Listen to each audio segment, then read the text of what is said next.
आज़ादी के 75 सालों के इस मूल्यांकन में आप सभी का स्वागत है। इस मूल्यांकन के लिए आज हमारे साथ है सामाजिक, राजनीतिक, सांस्कृतिक और आर्थिक मुद्दों के एक बड़े अच्छे चिंतक है और एक मोटिवेशनल स्पीकर के रूप में पूरे देश में वे कार्यरत भी है। हमारे साथ है प्रोफेसर इग्लू रायडू। आइए आज उनसे इस मूल्यांकन को लेते हैं और आप तक पहुंचाते हैं। सर, कार्यक्रम में आपका स्वागत। नमस्कार। सर, हम तो पहला सवाल यही करना चाहेंगे कि आज़ादी का अमृत महोत्सव मनाया जा रहा है। इस अमृत महोत्सव के दौरान आप अगर इन 75 सालों का मूल्यांकन करना चाहेंगे तो आप कैसा करेंगे? सबसे पहले तो मैं आज़ादी के जो शहीद हैं जी, उन सभी ने जिन्होंने बलिदान दिया, त्याग दिया, इसके लिए संघर्ष किया, उन सबको नमन करता हूँ। और इस आज़ादी के लिए कश्मीर से कन्याकुमारी तक, पूर्व से पश्चिम तक हजारों लाखों लोगों ने बलिदान दिया, तब जाके हमको ये आज़ादी मिली है। इसको हमको समझना चाहिए, क्योंकि आज एक कोशिश ये की जा रही है कि जनता को आज़ादी की सच्ची कहानी ना बताई जाए, सच्चाई ना बताई जाए। और एक वो एक्ट्रेस थी, उसने ये भी कहा कि पहली आज़ादी तो भीख में मिली है, हमें सच्ची आज़ादी 2014 में मिली है। तो उस बहन को मैं ये बात बताना चाहता हूँ कि आज़ादी हमें माफ़ी और मंत्रों से नहीं, बल्कि संघर्ष और बलिदान से मिली है। जी, ये हमको भूलना नहीं चाहिए। और इसलिए जब हमारे भाई साठे जब कहते हैं कि ये धरती किसी शेषनाग के फन पर नहीं, बल्कि कष्टकरी जनता के कंधे पर टिकी है, तो आज़ादी का मूल्यांकन भी कष्टकरी जनता तक कितना पहुंचा है उसके आधार पर करना चाहिए। और उस पर मैं पहली बात कहूंगा कि आज़ादी झूठी नहीं है, पहली बात। नंबर 2, 70 साल में कुछ नहीं हुआ है, ये बहुत बड़ा झूठ है। नंबर 3, आज़ादी का फायदा लोगों को नहीं मिला, ये भी झूठ है। बिल्कुल मिला है, सब देश ने प्रगति की है। 15 अगस्त 1947 में देश कैसा था और 2022 में देश कैसा है, प्रगति हुई है। क्या मैं खुश हूं? क्या मैं सेटिस्फाइड हूं? सेटिस्फाइड बिल्कुल नहीं हूं, क्योंकि देश में गरीबी जबरदस्त है, बेरोजगारी है, महंगाई है और विकास के फायदे सब जगह पहुंचे नहीं है। तो बहुत कुछ करना बाकी है।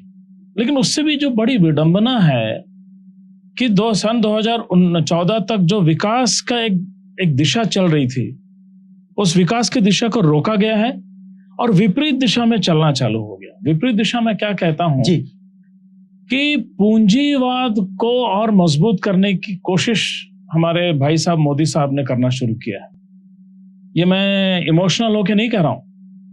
इन्होंने रेलवे का प्राइवेटाइजेशन कर दिया, पार्टली बैंकों का प्राइवेटाइजेशन करने की कोशिश की, LIC का 25% प्राइवेटाइज कर दिया, सेल को बेचने निकाला है और भेल का पार्शियली प्राइवेटाइज करने की कोशिश की है। एयर इंडिया बिक चुका है। चलो बिक गया, किसके हाथों गया? जिसको हम मार्क्सवाद में, लेनिनवाद में पढ़ते थे, डॉक्टर बाबा साहब आम्बेडकर ने भी कहा कि ये अगर पूंजीवाद में चंद पूंजीपतियों का फायदा होता है तो इसका मतलब जो 99% है उनका नुकसान होता है। 99% की संपत्ति जमा करके चंद पूंजीपतियों को दे देते हैं, उसको हम कहते हैं सरमाएदार पूंजीवाद। मतलब पूंजीवाद भी 100-200 का नहीं, वो 2 या 3 का। आज हमारे देश में अगर हम किसी भी विद्यार्थी से पूछे कि 2 उद्योगपतियों का नाम लो, तो वो 2 ही नाम लेंगे, एक अंबानी और एक अडानी, तीसरा नाम उनके सामने आएगा नहीं। तो ये सरमाएदार मोनोपोली कैपिटलिज्म की शुरुआत कर दी है। और क्यों करते हैं? बड़ा आसान है। आपके पास 2000 पूंजीपति हैं तो इलेक्शन के टाइम आपको 2000 लोगों से चंदा मांगना पड़ता है, 2-2 करोड़, 2-2 करोड़, तब जाके आपके पास 40 करोड़ पैदा होते हैं। यानी जब 2024 का चुनाव आएगा, 40,000 करोड़ ये 2 लोग दे देंगे। मतलब आप ये कहना चाहते हैं कि हमारे देश पर कैपिटलिज्म जो है वो एक क्रॉनिक कैपिटलिज्म में कन्वर्ट होता पूरी तरह से आपका बिल्कुल कहना सही है। क्रोनिक कैपिटलिज्म है, सरमाएदार पूंजीवाद है, मोनोपोली कैपिटलिज्म है कि मतलब हमने आजादी के वक्त में जिस समाजवाद की संकल्पना रखी और जिसके साथ हमने सबको हाथ देकर उठाने की जो बात और सबको विकास के दायरे में लाने की जो बात थी, क्या वो कमजोर होती दिखाई देती है आपको? बिल्कुल कमजोर हो रही है। उतना ही नहीं, वो जो इमारत हम बना रहे थे समाजवादी विकास की, बहुजन हिताय बहुजन सुखाय वाली जी, उस इमारत के फाउंडेशन को तोड़ना चाहते हैं। लेकिन ये जो फिर स्लोगन्स हम सुनते हैं जैसे कि फील गुड, जैसे कि अच्छे दिन, तो क्या इनको स्वतंत्रता के दायरे में, उसके परिप्रेक्ष्य में इसका समीक्षण होना चाहिए? बिल्कुल होना चाहिए। हमारी कैसा करेंगे आप? हाँ, हमारी आजादी के 75 साल हो रहे हैं। आपको एक छोटा सा उदाहरण दूंगा मैं। जब सोवियत यूनियन में 1917 में क्रांति हुई, 1905 में लोकतांत्रिक क्रांति हुई और 2017 में समाजवादी क्रांति हुई, तो उन्होंने देश को बनाना चालू किया। वो रशिया भी बहुत पिछड़ा हुआ देश था। आश्चर्य की बात है 1939 लगभग 30 साल के बाद वहां बेरोजगारी खत्म कर दी उन्होंने। यानी जिस टाइप की बेरोजगारी हमारे यहाँ है उसको खत्म कर दिया। नौजवानों में बेरोजगार कोई नहीं था। अनएम्प्लॉयमेंट एक्सचेंजेस बंद कर दिए उन्होंने। और उसके बाद कॉलेजेस का, स्कूल्स का जो संपर्क है वो फैक्ट्रियों के साथ कर दिया कि भाई आपको जितनी जरूरत होगी आप कॉलेज को लिखो, डायरेक्ट एम्प्लॉयमेंट लो आपके। तो उनका जो डेवलपमेंट जो शुरू हुआ वो लोगों के लिए डेवलपमेंट चालू कर दिया 1949 में। इसका मतलब क्या हुआ कि आजादी को जब हम आजादी के बाद हम क्या करते हैं, हम ऐसे पॉलिसीज लेते हैं जिसका फायदा लोगों को जाए, जिसका फायदा गरीब से गरीब व्यक्ति को भी जाए। सड़कें हम कैसे बनाते हैं जो गांवों को जोड़े।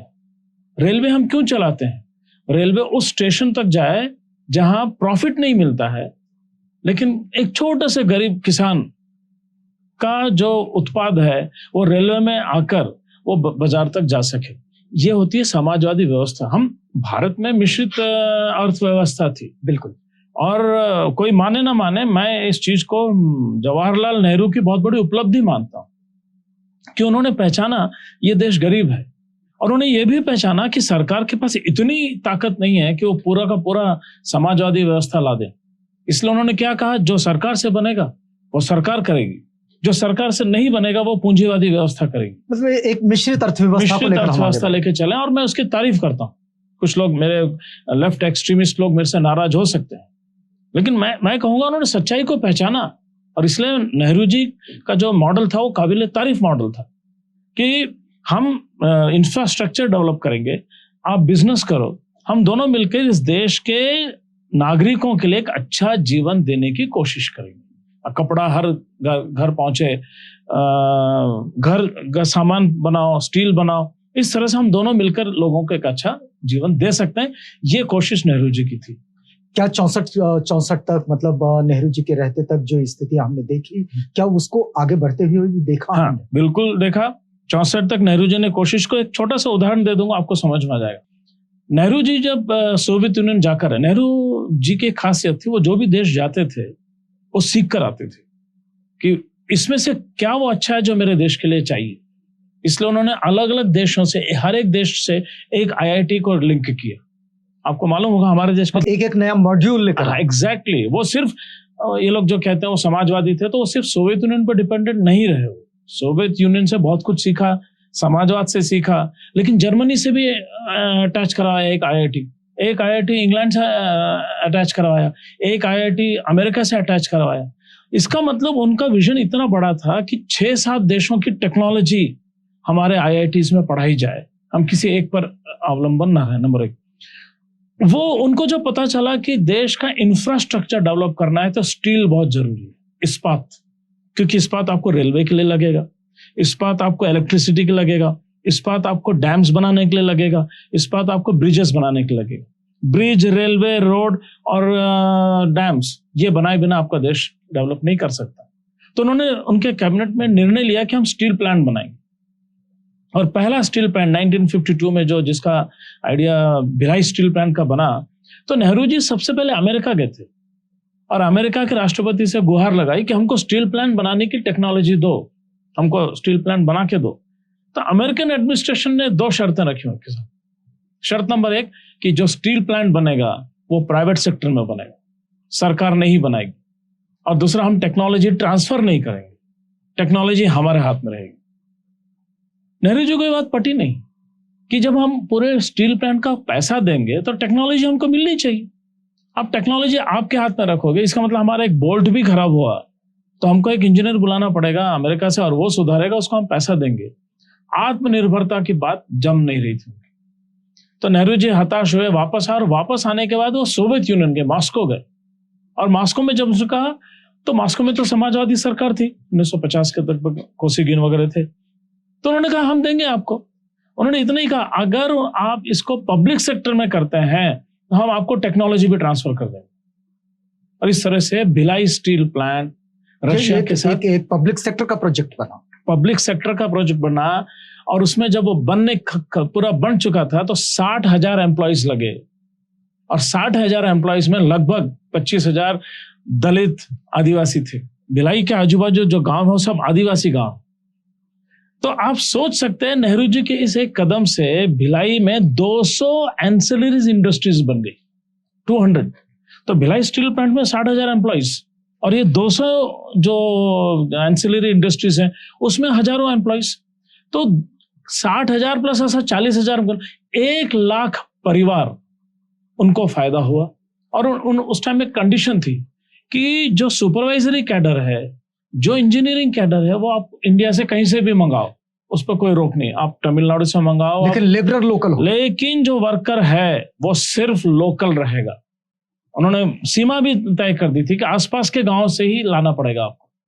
तो उससे जो भिलाई, जो एक प्रकार का भिलाई जो था वो मार्शलैंड जिसको बोलते हैं, दलदल इलाका था जी। उस दलदल इलाके में भिलाई स्टील प्लांट बना। और आज आप देख लीजिए, उस एक स्टील प्लांट ने उस पूरे दुर्ग तक, भिलाई दुर्ग, राजनांदगांव, उस पूरे इलाके को डेवलप कर दिया है नेहरू जी के इस वक्त। लेकिन ये जो 80s और 90s के बाद जो हम देखते हैं, जो ग्लोबलाइजेशन का दौर चला और जिसमें प्राइवेटाइजेशन ये एक उसका विशेष ये रहा। उस आपके उत्तर देने से पहले एक और चीज मैं बता देना चाहता हूँ कि नेहरू जी की डेथ होने के बाद लाल बहादुर शास्त्री आए वगैरह वगैरह। 1969 में भारत ने एक बहुत बड़ा कदम लिया जिसने भारत की दिशा बदल दी विकास की। वो था नेशनलाइजेशन ऑफ बैंक्स, कोयला और बिजली, इंश्योरेंस भी। इन चारों सेक्टर को जो राष्ट्रीयकरण किया गया, इससे 2-3 बहुत बड़े फायदे हुए। सबसे बड़ा फायदा ये हुआ कि भारत की आर्थिक व्यवस्था, इकोनॉमी डेवलप हुई। नंबर 1, ये लोग नहीं मानेंगे, इनकी तो समझ नहीं, लेकिन जो समझते हैं कि ये जो इनका नेशनलाइजेशन, राष्ट्रीयकरण करने से हुआ, और उससे एक जो बड़ा फायदा हुआ, भारत में मिडिल क्लास का उदय हुआ। उसके पहले मिडिल क्लास नहीं होता था भारत में, या तो ओनर क्लास और सीधा लेबर क्लास, मतलब अपर क्लास और लोअर क्लास। नेशनलाइजेशन ने मिडिल क्लास, बैंक में क्लर्क, LIC में क्लर्क, आपके बिजली में क्लर्क, क्लास 1 क्लास 2 ग्रेड के क्लर्क्स। अच्छा, ये क्लर्क कौन बनता है? जिसका बाप खेती करता है, जिसका बाप मजदूरी करता है, जिसका बाप ऑटो चलाता है, उसका बेटा लोअर डिवीजन क्लर्क बनता है। किसी बैंक ऑफिसर का लड़का तो क्लर्क नहीं बनेगा। तो नेशनलाइजेशन ने वो जो तड़ागड़ातले जो लोग थे उनको लाके मिडिल क्लास में बिठा दिया। अच्छा, जब उनको आप मिडिल क्लास में बिठाते हो तो क्या करता है? वो घर खरीदेगा, वो स्कूटर खरीदेगा, अपने बच्चों के लिए कपड़े खरीदेगा, पूरा मार्केट के अंदर उसका पैसा आता है और मार्केट डेवलप होता है। इस तरह से 1969 में मतलब वो सबसे बड़ा परचेसर बनता है। वो परचेसर बनता है, मार्केट को चालना देता है, वो मार्केट में पैसा लाता है। आप एक ऑलरेडी अमीर आदमी के बेटे को ऑफिसर बनाओगे, उसको कुछ जरूरत ही नहीं है। अभी इस समय जो ये ग्लोबलाइजेशन चल रहा है, तो इसकी शुरुआत 1990 में, अब 1990 में अंतरराष्ट्रीय स्तर पर एक बहुत बड़ी दुर्घटना, सोवियत यूनियन का कोलैप्स हुआ, सोवियत यूनियन विघटित हो गया, वहां की समाजवादी व्यवस्था टूट गई। तो अमेरिका ने जो देश थे उनको कंडीशन डाली कि तुम अपने देश की समाजवादी व्यवस्था नहीं तोड़ोगे, हम तुमको मदद नहीं करेंगे। और वर्ल्ड बैंक, IMF, ये जो दोनों संस्थाएं जो लोन देती थी देशों को, वो ये कंडीशन डालती थी कि पब्लिक सेक्टर तोड़ो। क्या ये घोषित कंडीशन था या हिडन था? उसमें थे ना, आप किसी भी टाइप की सब्सिडीज नहीं दे सकते हो। गेट्स करार, पैसा वेस्ट मत करो, don't waste money on education, government educational institution. और मार्गरेट थैचर ने एक स्लोगन दे दिया जो हमारे कई पगलों ने उठा लिया, government has no business to be in business. कौन सी बात है यार, government has got every business to be in business, to look after every aspect of life, ये होना चाहिए। तो गवर्नमेंट, अभी मोदी जी का भी स्टेटमेंट था, government has no business to be in business. तो फिर भाई तुम बाजू हो जाओ ना, संन्यास ले लो, अडानी अंबानी अपना बिजनेस देखेंगे। तो 1990 में सोवियत यूनियन के विघटन के बाद अमेरिका का जो वर्चस्व हुआ कुछ सालों तक, एक छत्र वर्चस्व हुआ, उसकी वजह से भारत, पाकिस्तान, बांग्लादेश, म्यांमार, श्रीलंका, ऐसे जो मिडिल रेंज के जो देश थे, इन्होंने अपने समाजवादी लोक कल्याणकारी समाजवादी व्यवस्था को तोड़ा, बड़े हद तक तोड़ा। और मनमोहन सिंह सरकार बाकी सब मामले में अच्छी थी, लेकिन उन्होंने ये प्रोसेस शुरू की प्राइवेटाइजेशन की, और इस प्राइवेटाइजेशन के मुहिम में अच्छे अच्छे लोग विक्टिम बन गए। जो गरीबों के नाम से चुन के आते थे वो भी प्राइवेटाइजेशन का समर्थन करते थे। 90 में शुरू हुई, लेकिन 2005 में मनमोहन सिंह ने एक बात कही कि हमने ग्लोबलाइजेशन की बात तो की, लेकिन मैं ये मानता हूं कि ग्लोबलाइजेशन का एक मानवीय चेहरा होना बहुत जरूरी है। अच्छा, हाँ, उन्होंने स्वीकार किया था कि जो ग्लोबलाइजेशन जब आ रहा है उसका मानवीय चेहरा नहीं। उसको कैसा विश्लेषित करें? हाँ, क्योंकि वो जो ग्लोबलाइजेशन था उसने पैसा लाया, उसने समृद्धि लाया भारत में, उसने अमीरी लाई, लेकिन एक चीज वो नहीं पैदा कर सकी, वो था एम्प्लॉयमेंट जनरेशन। अच्छा, यानी नया नौकरी, रोजगार पैदा नहीं कर पाए वो। यानी पूंजीपतियों का विकास होता था, नई नई सड़कें बन रही है, उन सड़कों पर चमचमाती कारें चल रही हैं, लेकिन साइकिल पर चलने वालों की संख्या कम होने लगी।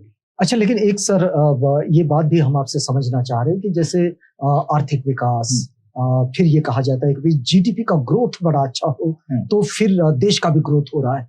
क्या इसे आर्थिक समानता के परिप्रेक्ष्य में इसको तौला जा सकता है? बहुत अच्छा सवाल है आपका। इसको अंग्रेजी में कहते हैं ट्रिकल डाउन इफेक्ट। इसका मतलब क्या होता है, आप जो निचले लोग हैं उनको कुछ मत दो, आप पूंजीपतियों को दे दो। इंडिया के जो जितने पूंजीपति उनका विकास कर दो, वो अपने अपने कारखानों में इन लोगों को नौकरी देंगे, तो पैसा उनके जेब से होते हुए इनके पास जाएगा। ये इसको बोलते हैं ट्रिकल डाउन इफेक्ट, कि आप बड़े कटोरी में, टोकनी में जूस डाल दो तो जूस बहकर नीचे के कटोरी में जाएगा, उससे बहकर और नीचे के कटोरी में जाएगा। लेकिन वो एक सच्चाई भूल जाते हैं कि वो जो नीचे वाले को ये लोग अपने यहाँ नौकरी देकर उसको जो पगार देते हैं वो शोषण करके देते हैं, बिना शोषण के देते नहीं हैं। तो क्या ये शोषण की इसे नई व्यवस्था माना जाएगा? शोषण जो है पूंजीवाद का आधार है जी। बिना शोषण के पूंजीवाद में कमाई होती नहीं है। इस चीज को ये लोग छुपाते हैं। अच्छा, और ये बेशर्म हो जाते हैं, वो पूरी बेशर्मी के साथ देश की संपत्ति को बेच रहे हैं। उन्हें कुछ लेना देना नहीं, क्योंकि उनको मालूम है 17 चैनल्स उनके पास है। 1, 2, 3 चैनल्स होंगे, राष्ट्रीय चैनल्स होंगे जो सच बताने की कोशिश करते हों। तो मोदी जी को उसका डर नहीं कि नीचे की जनता क्या सोचेगी। और उसका बड़ा आसान तरीका है, जो हिटलर ने कहा कि जनता को इतना मजबूर कर दो कि जो उसको सिर्फ अनाज देगा उसको मसीहा मान लेगी। उत्तर प्रदेश में ये हुआ, आपने 5 किलो गेहूं और 5 किलो चावल दे देकर जनता को इतना मजबूर कर दिया कि उन्हीं लोगों ने आपको वोट दे दिया। और आप कह रहे हैं कि हमारी पॉलिसीज की जीत है। पॉलिसीज की जीत नहीं है, जनता इतनी मजबूर है वहां पर कि उनको लगता है कि हम सड़क पर बिना खौफ के चल पाए, ये बहुत अच्छा राज्य होगा। ये कितनी शर्त। तो क्या रोटी स्वतंत्रता की कीमत पर अब तौली जाएगी? आप कैसा सोचते हैं? हाँ। क्योंकि इतने बड़े लंबे समय से आप बिल्कुल डाउन टूडेंस के साथ काम करते हैं, आप उन सर्वहारा के हक अधिकारों के लिए काम करते हैं, एक राजनीतिक सामाजिक विश्लेषण के साथ आगे बढ़ते हैं। आप कैसा सोचते हैं कि क्या स्वतंत्रता को रोटी की कीमत पर क्या एक दूसरे के साथ बिल्कुल देखा जा सकता है? स्वतंत्रता और रोटी का बहुत नजदीक का संबंध है।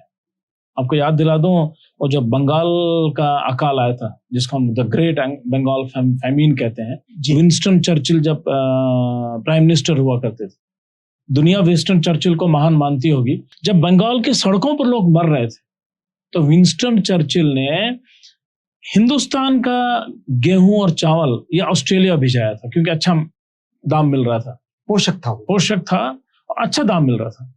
तो किसी ने विंस्टन चर्चिल को कहा है कि बंगाल की सड़कों पर लोग मर रहे हैं, तो उन्होंने क्या कहा, इतनी तो कीमत चुकानी पड़ेगी देश को, कोलैटरल डैमेज है ये। उसके लिए बंगाल के सड़कों पर मरने वाले जो बंगाल के गरीब थे, उनका कि वैसे भी तो भूखमरे ही हैं। क्यों? क्योंकि तुम हमारे नहीं हो, हम तुम्हारे नहीं है, हम आपकी एक बस्ती हैं, हम आपके गुलाम जैसे हैं, इसलिए। लेकिन जब हमारे ही देश का चुना हुआ प्रधानमंत्री चुन लिया जाता है, तो नेहरू जब 15 अगस्त 1947 को झंडा फहराते हैं तो कहते हैं कि हम अपनी नियति से मिल रहे हैं, हम अपनी किस्मत बना रहे हैं, ट्राइस्ट विद डेस्टिनी। डेस्टिनी मतलब हमारा किस्मत। तो हम आज किस्मत को बदल रहे हैं देश। और गांधी जी का वाक्य उन्होंने याद किया, देश के हर गरीब आदमी के आंसू पोंछे जाए, ये उनका ड्रीम था। और आज जो है ये वो सब भूल गए, ये कह रहे कि हमारा काम नहीं है। निर्मला सीतारमण कहती है कि अगर प्याज का दाम बढ़ गया है तो मैं क्या करूं, मैं तो प्याज खाती नहीं, क्योंकि मैं प्याज और लहसुन अदरक नहीं खाती हूं, तो मुझे कोई फर्क नहीं पड़ता कि उसको खाने वाले जिए या मरें। ये एक बहुत ही संवेदनहीन नेता का बयान है, पूरी असंवेदनशीलता, असंवेदनहीन कि भाई। और जबकि गांधी जी, अब आप उनसे सहमत हो ना, मैं कोई गांधीवादी नहीं हूं, लेकिन मैं उनकी उस महानता को मानता हूं जब वो कहते हैं कि आखिरी से आखिरी लाइन में खड़े हुए आदमी के आंसू पोंछे जाए। इसका मतलब क्या होता है कि जो आज के हिसाब से जो 130 करोड़ जनता है, उन 130 करोड़ जनता का जीवन अच्छे से चले, ये जवाबदारी सरकार की होती है। अच्छा, और कोई भीख नहीं मांग रहे हैं वो लोग। आपने जीएसटी तो दूध पर भी लगा दिया, इसका मतलब जब जब हमारी कोई बहन, कोई माता 1 लीटर दूध खरीदेगी तो आपको जीएसटी दे रही है, आपको साबुन पे जीएसटी दे रही है, वो अपने कपड़ों पे जीएसटी दे रही है, वो जब बस से जा रही है तो बस के ऊपर जीएसटी दे रही है। तो उसने तो आपको कीमत चुका दी है साहब, आपको उसका बदला देना है, उसके घर तक राशन पहुंचाना है, उसके बच्चे के लिए आपको स्कूल चलाना है, उसके माँ बाप के लिए आपको हॉस्पिटल इस्तेमाल करना है। वो भीख नहीं मांग रही है, उसने, उसके हस्बैंड ने, भले वो झोपड़ी में रहती होगी, लेकिन जब जब उसने साबुन खरीदा है, उसने जब बिजली का कीमत चुकाया है, जब उसने चप्पल खरीदी है, आपको टैक्स दिया है। मतलब वो स्वतंत्रता का एहसास उसके पास भी पहुंचे। बिल्कुल पहुंचना चाहिए कि जो डेवलपमेंट हो रहा है, अगर समृद्धि मार्ग बन रहा है और उस समृद्धि मार्ग का फायदा उसके बेटे को नहीं हो रहा है, तो वो समृद्धि मार्ग उसके किसी भी काम का नहीं है।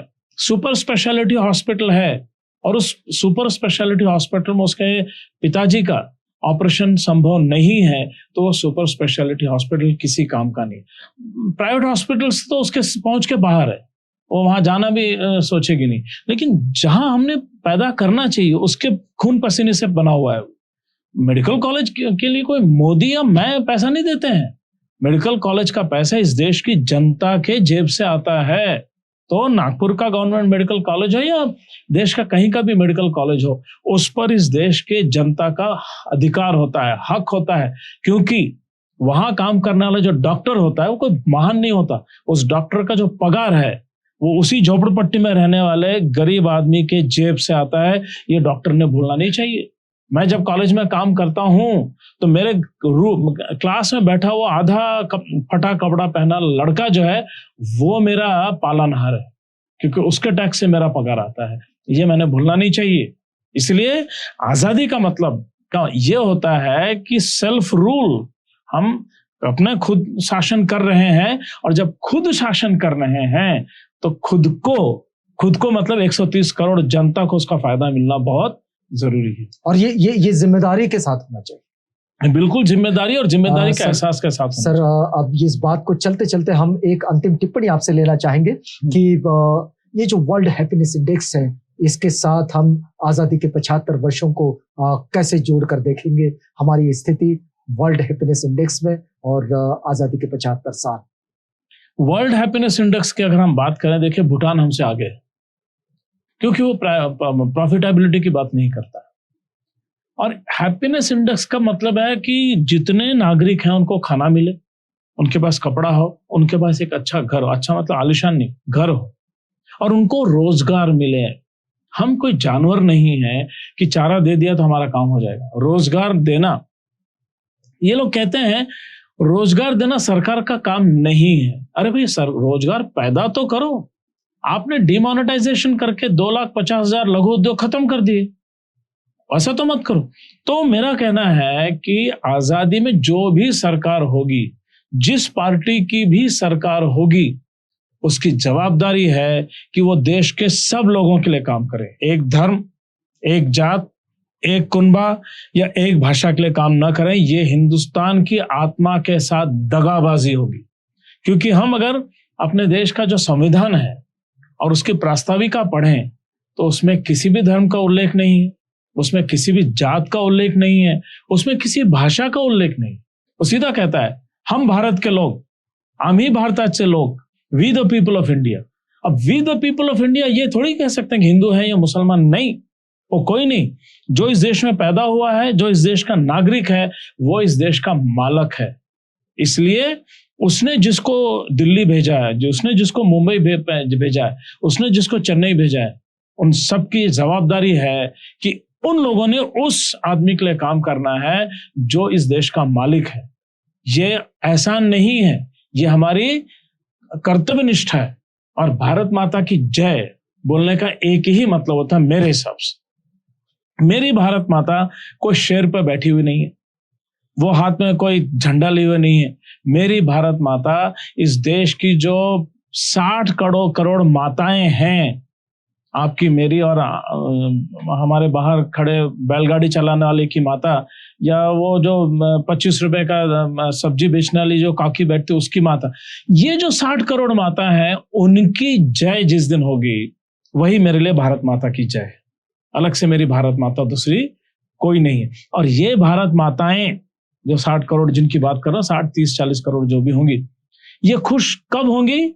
जब इनके बच्चे, इनका बेटा, इनकी बेटी अच्छे स्कूल्स में पढ़ेंगे और इनको अपने पैरों पर खड़े होने लायक रोजगार मिलेगा, तब ये माताएं खुश रहेगी। इसीलिए ये इस देश के सरकार की जवाबदारी। तिरंगा फैलाना है नहीं फैलाना, ये देखिए, तिरंगा से हम प्यार करते हैं। हमें किसी को नहीं, मैं मेरी माँ से कितना प्यार करता हूं या आप अपनी माँ से कितना प्यार करते हैं, हम कभी दिखाते नहीं है। हमने कभी सड़क पे या चौराहे पे जाके ये नहीं कहा मैं अपनी माँ से प्यार करता हूं। अरे करते हैं यार, वो तो यहाँ पर है, वो माँ है, वो माँ पिताजी जो है यहाँ पर है, हम उसका एग्जीबिशन नहीं करते। वैसे ही तिरंगे से हम प्यार करते हैं, इसका हम एग्जीबिशन नहीं करते, हम उसको शान करते हैं, उसको सैल्यूट करते हैं, उसको सलाम करते हैं। इच्छा भी यह है कि अगर मर जाए तो तिरंगा शरीर पे हो। आपको उसको तमाशा करना है, क्योंकि आपने बेरोजगारी कर दी, आपने महंगाई लगा दी, आपने हिंदू मुसलमान के दंगे करवा दिए, आपने इस देश को कुछ दिया ही नहीं। इसलिए आप देशभक्ति का ढोंग कर रहे हो। इस देश का आम आदमी जो है वो 2 रुपए का झंडा लेकर फहराता है, उसकी बेटी 2 रुपए का झंडा लेकर फहराती है, उसको आप तिरंगा देने की कोशिश मत करो। आप तिरंगा जहां उसका फहरना चाहिए वहां फहराओ। तिरंगे की जगह आप घर बनाओ, आप हमारे नंगे बच्चों के तन पर कपड़े लाओ, हमारे बूढ़े माँ बाप के लिए हॉस्पिटल बनाओ, और सबसे बड़ी बात, इस देश में महंगाई कम करो और नौजवानों के लिए रोजगार दो। हम तिरंगे को भी सलाम करेंगे, हम आपको भी सलाम करेंगे। बड़ी स्पष्ट बात कह रहे हैं प्रोफेसर इग्लू रायलू सर कि भक्ति जो है वो हृदय से आती है और भक्ति का प्रदर्शन नहीं होता। लेकिन उनका एक बड़ा स्पष्ट मानना भी है कि ये नहीं कह सकते कि कुछ हुआ ही नहीं, लेकिन जो हुआ है उससे संतुष्टि कितनी मिले, इसका ये एक मूल्यांकन 75 सालों का ये जो सफर है स्वतंत्र भारत का, ये सफर हम आप तक पहुंचा रहे हैं। इस वक्त हमें यहाँ पर रुकना होगा। प्रोफेसर साहब, आप हमारे साथ आए, हमसे बातचीत की, इस पूरी बातचीत के लिए आपका बहुत धन्यवाद। थैंक यू, धन्यवाद। आप बने रहिएगा आवाज इंडिया के साथ, प्रोग्राम आगे भी जारी है।